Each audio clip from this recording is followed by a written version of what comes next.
तो देखो अपन ने पिछली वीडियो में क्या सीख लिया था कि जो परमाणु होता है, परमाणु के परमाणु का जो नाभिक होता है उसमें प्रोटॉन और न्यूट्रॉन होते हैं और ये परमाणु की होती हैं वृत्तीय कक्षाएं। कोई भी परीक्षा हो, एक भी प्रश्न आपका आउट नहीं हो सकता है, इतना हम कह सकते हैं बस। तो एक कक्षाएं होती हैं जिनमें बच्चों जो है इलेक्ट्रॉन चक्कर लगाते रहते हैं। ये नाभिक है, ये क्या है? नाभिक है, समझना बात, नाभिक है।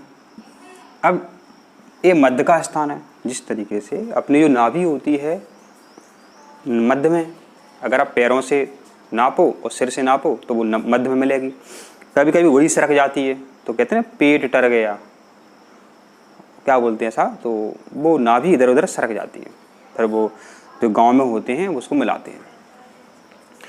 तो जैसे अपनी नाभि होती है, जैसे परमाणु की नाभि होती है। पूछा जाएगा कि परमाणु के नाभिक में क्या क्या होती हैं, तो परमाणु के नाभिक में क्या क्या होते हैं, तो परमाणु के नाभिक में बच्चों प्रोटॉन न्यूट्रॉन होते हैं। सिंपल सी बात है, परमाणु का जो नाभिक है बच्चों इसमें क्या होते हैं? प्रोटॉन और न्यूट्रॉन होते हैं। अब पूछा ये भी जाएगा कि प्रोटॉन न्यूट्रॉन के जोड़ को, प्रोटॉन न्यूट्रॉन के योग को क्या कहते हैं, ये पूछा जाएगा।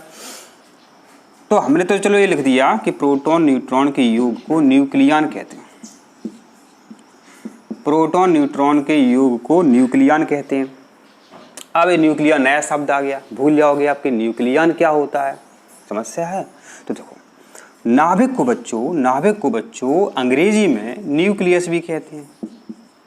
ये तो आपने याद किया होगा, कोशिकाओं के बारे में याद किया होगा, याद किया।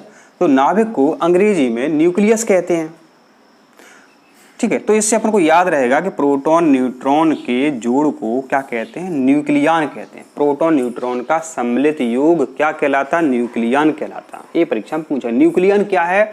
प्रोटॉन और न्यूट्रॉन का सम्मिलित योग, माने प्रोटॉन न्यूट्रॉन की संख्या। एक परमाणु के नाभिक में कितने प्रोटॉन है, कितने न्यूट्रॉन है, इन दोनों को जोड़ दो तो जो संख्या निकलती है उसे अपन न्यूट्रॉन बोलेंगे, वो बोलेंगे न्यूक्लियन बोलेंगे। क्या बोलेंगे? न्यूक्लियन बोलेंगे। तो एक बात बच्चों ध्यान रखना कि किसी भी परमाणु में कोई भी तत्व हो, उस तत्व का कोई भी परमाणु हो, यहाँ जो संख्या रहती है उसको बच्चों अपन क्या कहते हैं? ध्यान देना, यहाँ लिख देते हैं, ये परमाणु क्रमांक कहलाता है। अब कोई भी तत्व है बच्चों, पूछा जाएगा आपसे कि इसका जो परमाणु क्रमांक है, आप कहोगे सर क्या होता है परमाणु क्रमांक? तो बच्चों जो परमाणु क्रमांक है ये बच्चों प्रोटॉन की संख्या के बराबर होता है। किसी भी तत्व में, माना कि उदाहरण के रूप में समझ लेते हैं कि सोडियम है, सोडियम में 11 प्रोटॉन है, तो बच्चों उसका परमाणु क्रमांक कितना होगा? 11 होगा, क्योंकि प्रोटॉनों की संख्या 11 है। अब परमाणु क्रमांक, जो क्रमांक होती है इसको अपन संख्या भी बोलते हैं, नहीं बोलते संख्या, तो बच्चों इसको अपन परमाणु संख्या भी बोल सकते हैं। परमाणु संख्या, क्या? परमाणु संख्या। तो परमाणु संख्या हो गई आपकी। जिस तरीके से आपका जो हाजिरी नंबर रहता है, आपकी क्लास में आपको एक हाजिरी नंबर दिया जाता है 1 साल के लिए, अगर वो आपका हाजिरी नंबर कभी बदलता नहीं तो यही बात थी, लेकिन आपका बदल जाता है, इनका बदलता नहीं। जब आवर्त सारणी आई थी डॉबे राइनर से, मेंडलीव से, मोसले से, तो जब मोसले की आवर्त सारणी बनी, आधुनिक आवर्त सारणी बनी, उसमें जो तत्वों के परमाणु क्रमांक दिए हैं वो बदले नहीं हैं। सोडियम का 11 है परमाणु क्रमांक, तो 11 ही रहेगा, सीधी सीधी बात है। तो परमाणु क्रमांक पता है, प्रोटॉनों की संख्या पता है आपको, तो परमाणु क्रमांक उतने ही रहते हैं। ये प्रोटॉन है, इसको परमाणु संख्या भी कहते हैं। आप कहोगे सर इसको अंग्रेजी में क्या कहते हैं? तो परमाणु जो है इसको एटॉमिक नंबर, ठीक है। तो परमाणु क्रमांक कहो या एटॉमिक नंबर कहो, परमाणु संख्या कहो या एटॉमिक नंबर कहो, ये सब जो है प्रोटॉनों की संख्या के बराबर होती है। जितने प्रोटॉन है उसका उतना ही परमाणु क्रमांक है। अब कहोगे सर न्यूट्रॉन के बारे में बताओ, न्यूट्रॉन कैसे पता करते हैं? तो ध्यान देना, न्यूट्रॉन की संख्या अपन निकालते हैं बच्चों। न्यूट्रॉन की जो संख्या है इसको अपन निकालते हैं, कितने न्यूट्रॉन है उसको अपन निकालते हैं, अभी निकालेंगे, कोई दिक्कत नहीं है। अब इसके पहले अपन समझ लेते हैं कि इलेक्ट्रॉन के बारे में। तो बच्चों जो इलेक्ट्रॉन की संख्या होती है ये भी सिंपल है। अगर आपको प्रोटॉन की संख्या पता है तो आप इलेक्ट्रॉन की संख्या बता सकते हैं। प्रोटॉन की संख्या ही इलेक्ट्रॉन की संख्या होती है। जितने प्रोटॉन है उसमें उतने ही इलेक्ट्रॉन होते हैं। ठीक है, जैसे कि फिर पुनः बात कर लेते हैं। सोडियम 11 है, इसमें 11 प्रोटॉन है, तो इलेक्ट्रॉन बच्चों इसमें कितने होंगे? 11 होंगे, 11 इलेक्ट्रॉन होंगे। अब एक समस्या कब आएगी? अगर बच्चों किसी भी तत्व, ये हमने लिख दिया तत्व, कोई भी तत्व हो उस पर बच्चों या तो धन आवेश लिखा हो या बच्चों उस पर ऋण आवेश लिखा हो तो इलेक्ट्रॉन की संख्या बदल जाती है। अगर ये आवेश लिखे हों तो इलेक्ट्रॉन की जो संख्या है बच्चों ये क्या होती है? बदल जाती है। इसको बात को आप नोट कर लो। आवेश हो, आवेश की इकाई बच्चों कूलाम होती है, ये भी पता आपको होना चाहिए। आवेश की इकाई कूलाम होती है जिसको अपन C से दर्शाते हैं। फिजिक्स में आपने कूलाम के बारे में कुछ ना कुछ तो जाना ही होगा, ये समझ गए आप। तो इलेक्ट्रॉन की संख्या जो होती है प्रोटॉन की संख्या के बराबर होती है, प्रोटॉन की संख्या के बराबर होती है। ठीक है, आपको यहाँ कन्फ्यूजन ना हो जाए तो खाली P बना देते हैं। ठीक है, इलेक्ट्रॉन पर बच्चों ऋण आवेश होता है। पहले अपन प्रोटॉन पर धन और न्यूट्रॉन में कुछ आवेश नहीं होता। इतना होने के बाद अपन इसको यहाँ से साफ कर देते हैं। अभी संख्या निकालनी है अपन को, अभी अपन को संख्या निकालनी है। कैसे निकालते हैं देखो। अपन आज ना ये सारी चीजें सीखते हैं। अब कहोगे सर ये क्या बोला आपने अपन? तो ये बहुत हमने एक ट्रिक बताई आपको, ये आपकी ट्रिक है। हम बातों बातों में भी आपको ट्रिक बताते हैं। अपन से अपन याद कर लियो, ए बराबर पी, पा से पी और ना से न्यूट्रॉन, ये आपको याद करना है। ए बराबर पी प्लस एन। आज ना से क्या याद करोगे? आ से ए और जो इससे अपन जेड याद करेंगे और एन। ये दो फार्मूले आपको याद करने हैं। ए बराबर पी प्लस एन, ए बराबर पी प्लस एन अपन आज ना माने ए बराबर जेड प्लस एन। आज ना, ये अपन दो फार्मूले याद कर सकते हो, अपन और आज ना, याद कर लिया अपन ने। अब कहोगे सर क्या है? तो समझो, पी तो सबको पता है, पी तो सबको पता है, ये प्रोटॉन की संख्या हो जाएगी, न्यूट्रॉन की संख्या हो जाएगी। ए क्या है? नई चीज। ए क्या है? नई चीज है। यहाँ पर देखो ये भी नई चीज मिली आपको। जेड क्या है? तो बच्चों परमाणु क्रमांक जो है इसको कभी कभी अपन जेड से भी लिख देते हैं, इसको अपन कभी कभी जेड से भी लिख देते हैं। ठीक है, तो जेड परमाणु क्रमांक, जेड परमाणु क्रमांक। ठीक है, परमाणु क्रमांक को या तो बच्चों पी से दर्शाओ या जेड से दर्शाओ, ये ध्यान रखना। ए क्या है? ए है आपका परमाणु भार। ए क्या है आपका? परमाणु भार या परमाणु द्रव्यमान। परमाणु भार कहो या परमाणु द्रव्यमान कहो, यहाँ पर दिख नहीं रहा है।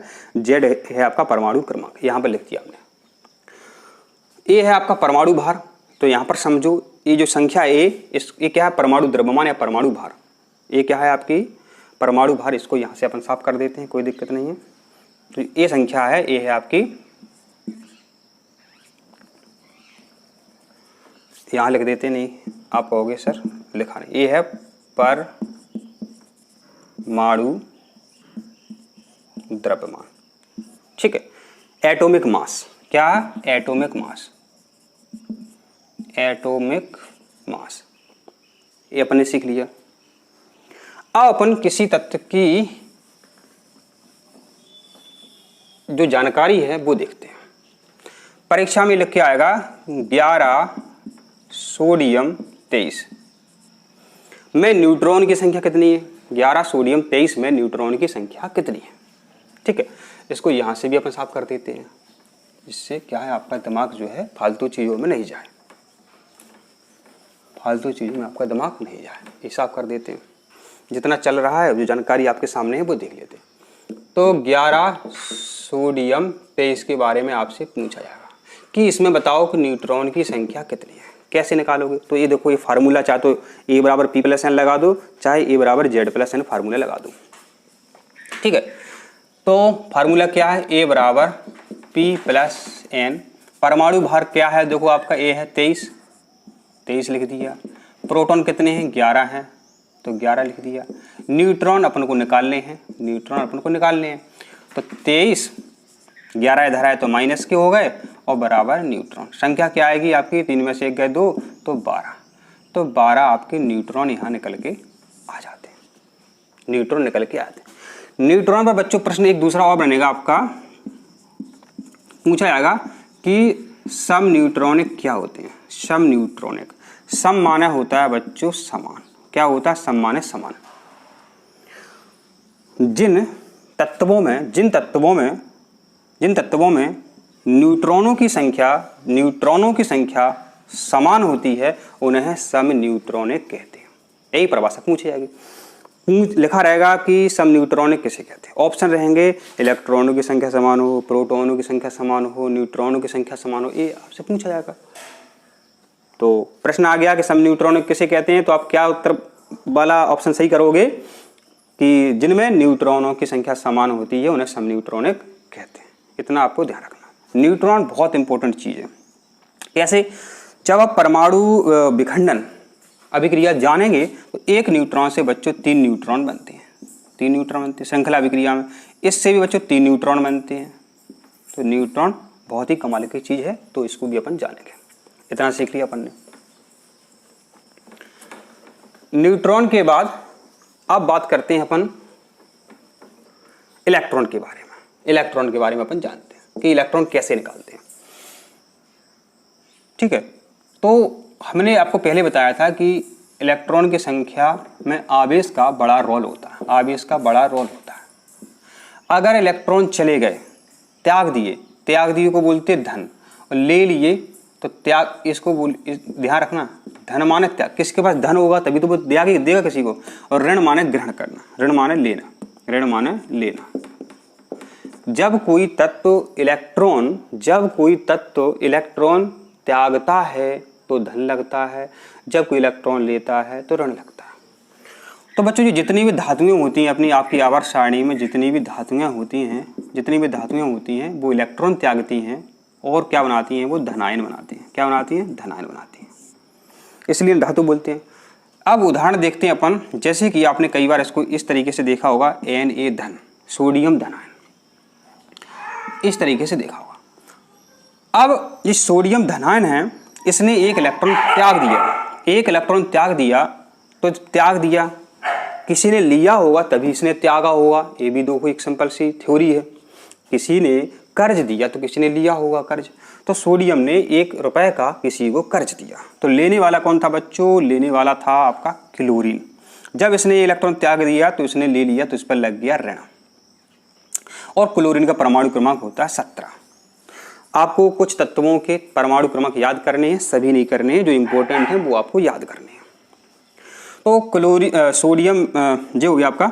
तो बच्चों इस तरीके से आपने देखा होगा NaCl, जो नमक होता है NaCl, इस तरीके से बनता है। तो 11 सोडियम में कितने इलेक्ट्रॉन हैं, ये अपन बात कर रहे थे। इलेक्ट्रॉन निकालना अपन सीखने वाले हैं, तो इसमें हमने बताया था कि आवेश का बड़ा रोल होता है। अगर आप आवेश के बारे में नहीं जानते तो गड़बड़ होगी।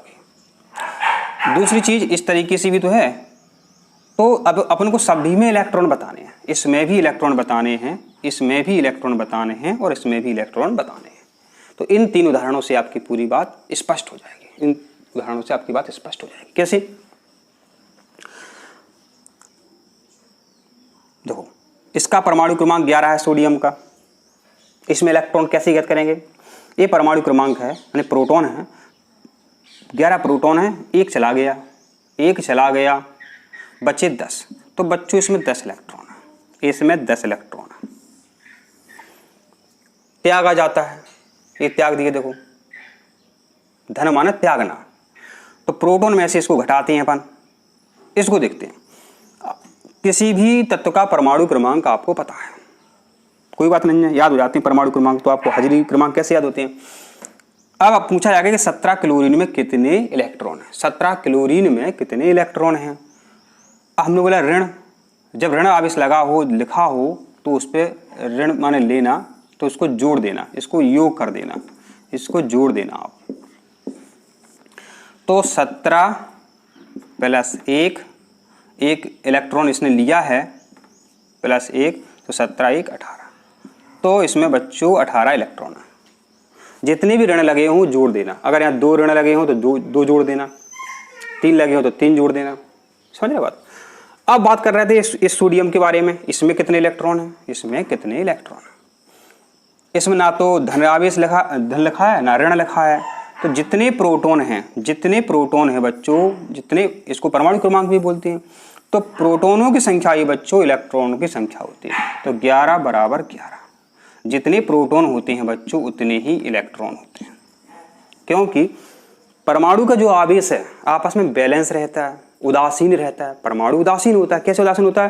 क्योंकि जितने प्रोटॉन है, जितना धनावेश है, उसमें उतना ही ऋणावेश है। यहाँ एक बात और आपको सीखना है, यहीं तक दिख रहा है आपका, यहीं तक दिख रहा है, यहीं तक आपको दिख रहा है। तो उसको यहाँ से हम थोड़ा सा साफ कर देते हैं। ये हमने लिख दिया यहाँ पर, ये सोडियम यहाँ पर दिख रहा है आपको, ठीक है। हमने ये यहाँ पर लिखा है आपका कि 11 बराबर 11, माने प्रोटॉन ए इतने इलेक्ट्रॉन। तो हमने बोला था कि कोई भी परमाणु है विद्युत उदासीन होता है, क्योंकि अगर प्रोटॉन पर जो आवेश है वो उतना ही इलेक्ट्रॉन का आवेश होगा। बस अंतर इतना है। पूछा जाएगा कि प्रोटॉन का आवेश बता दो, तो इसका मान होता है 1.6 × 10⁻⁻19 कूलम। ये आवेश होता है प्रोटॉन का। जब आप सवाल हल करेंगे तो यहाँ आपको धन लगाना पड़ेगा, यहाँ धन लगाना पड़ेगा। इलेक्ट्रॉन पर कितना आवेश होता है? 1.6 × 10⁻⁻19 कूलम। बस आपको यहाँ पर ऋण लगाना पड़ेगा, यहाँ पर आपको ऋण लगाना पड़ेगा, ठीक है। जो जानकारी सीखी आप एक बार वीडियो और देखें, आपको समझ में आ रही है या नहीं आ रही है ये आप कमेंट भी कर सकते हैं, तो और हम प्रयास करेंगे। तो हमको अब सीखना है नाभिकीय क्रियाओं के बारे में। कोई परमाणु हो, उसके अंदर जो नाभिक रहता है, जब नाभिक आपस में मिलते हैं तो अपार ऊर्जा उत्पन्न होती है, अपार ऊर्जा निकलती है। चाहे परमाणु बम हो, चाहे हाइड्रोजन बम हो, चाहे तारों से जो ऊर्जा हमको प्राप्त हो रही है, वो सब जो है नाभिकीय क्रिया से प्राप्त होती है। कैसे प्राप्त होती है? नाभिकीय क्रिया से। तो ये आपका परमाणु का नाभिक हो गया, ठीक है। एक कोई परमाणु ए है, ये मिल सकते हैं, या फिर एक परमाणु जो है इस तरीके से छोटे छोटे 2 में टूट सकता है। 2 प्रकार की चीजें हो सकती हैं आपकी, या तो ये मिलें या एक से टूटें, या तो बच्चों ये मिलें या टूटें। तो देखो क्या देखा गया है, कई बार जो नाभिकीय क्रियाएं होती हैं 2 प्रकार से क्रियाएं आपको देखने को मिलेंगी। कैसे मिलेंगी? पहले मिल रहे हैं या टूट रहे हैं। तो टूटना अपन मान लो पहले बच्चों होगा विखंडन मान के चलो। पहले नहीं होगा, मतलब बता रहा है कि कभी कभी ऐसा होता है। विखंडन माने टूट गया। जब एक बड़ा भारी नाभिक है जो दो छोटे नाभिकों में टूट जाता है, इसे अपन बच्चों क्या बोलते हैं? इसे अपन बोलते हैं नाभिकीय विखंडन। वैज्ञानिकों ने यह क्रिया करवाई है, इससे परमाणु बम बनाया है। ये परमाणु है, ये नाभिक है, 2 छोटे छोटे नाभिकों में टूटा। जैसे वैज्ञानिकों ने क्या तोड़ा कभी, तो ऐसे यूरेनियम है 92, यूरेनियम 235 है, इसको तोड़ा इन्होंने। तो क्या है, इन्होंने देखा कि क्रिप्टॉन और बेरियम प्राप्त होते हैं और यहाँ अपार ऊर्जा उत्पन्न होती है। क्या? अपार, थोड़ी बहुत नहीं, अपार ऊर्जा उत्पन्न होती है। उन्होंने सोचा कि जो ऊर्जा बन रही है इसका हम कुछ इस्तेमाल करें। विज्ञान के 2 लाभ हैं, 2 हानि, 1 लाभ 1 हानि, हजारों लाभ हजारों हानि है। जब ऊर्जा बन रही है उन्होंने सोचा इसका उपयोग किया जाए, उसका उपयोग किया जाए। तो जो परमाणु रिएक्टर होते हैं, जैसे कि तारापुर है महाराष्ट्र में, जो परमाणु रिएक्टर होते हैं, जो परमाणु आपके रिएक्टर होते हैं जिनसे बिजली बनाई जाती है, बच्चों, जिनसे बिजली बनाई जाती है, वो उन रिएक्टरों में यही अभिक्रिया जो है संपन्न करवाई जाती है। यही अभिक्रिया जो बच्चों संपन्न करवाई जाती है नाभिकीय विखंडन वाली, नाभिकीय विखंडन वाली।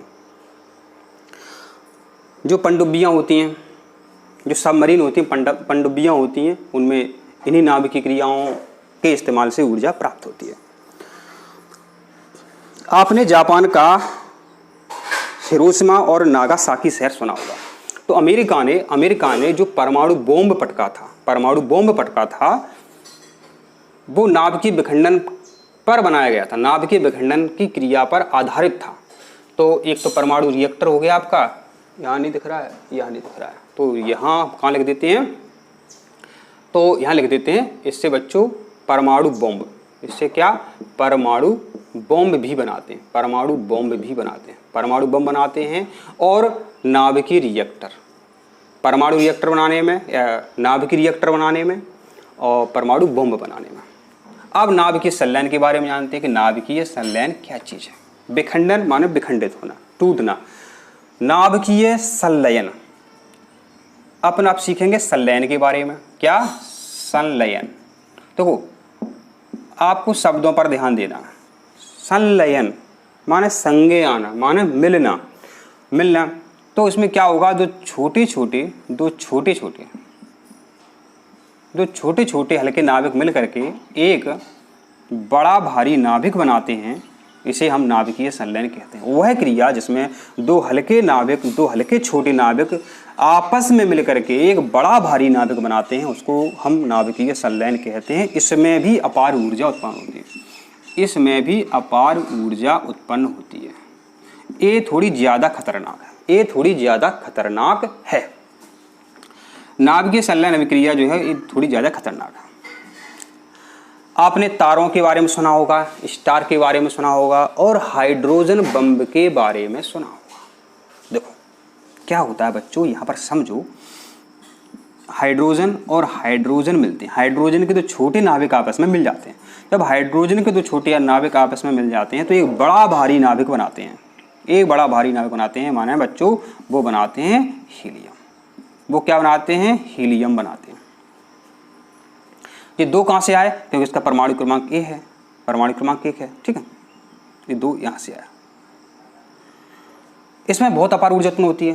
तो तारों में जो ऊर्जा रहती है, तारों से जो ऊर्जा प्राप्त होती है वो संलयन से प्राप्त होती है। क्योंकि हाइड्रोजन आपने सभी सुना होगा कि ब्रह्मांड में सबसे ज़्यादा कौन सा तत्व है, तो हाइड्रोजन है। अब इससे बच्चों जो हाइड्रोजन है तो इससे हाइड्रोजन बॉम्ब भी बनाया, तो जो ऐसा पूछा जाएगा परीक्षा में प्रश्न कि हाइड्रोजन बॉम्ब किस नाभिकीय अभिक्रिया पर बना हुआ है, किस नाभिकीय अभिक्रिया पर कार्य करता है, किस नाभिकीय अभिक्रिया के सिद्धांत पर बनाया गया। तो हाइड्रोजन बम नाभिकीय संलयन क्रिया पर काम करता है, नाभिकीय संलयन क्रिया पर काम करता है। नाभिकीय संलयन क्रिया के द्वारा इसको बनाया गया। तो हाइड्रोजन बम ज़्यादा खतरनाक होता है, ठीक है। तो ये अपन ने सीख लिया है। तो ये परीक्षा में हमेशा बच्चों प्रश्न आते रहते हैं। तो आशा करते हैं आपको वीडियो समझ में आ गया है। और कोई जानकारी चाहिए तो आप कमेंट करके पूछ सकते हैं, ठीक है। तो वीडियो आपको कैसा लगा आप कमेंट करके जरूर बताएं। धन्यवाद।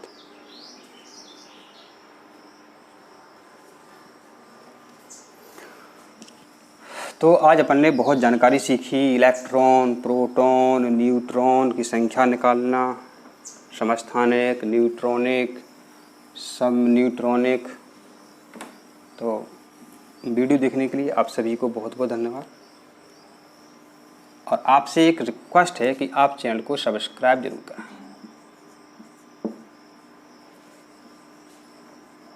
आप चैनल को सब्सक्राइब जरूर करें और वीडियो को लाइक करें, सभी स्वस्थ रहें, खुश रहें।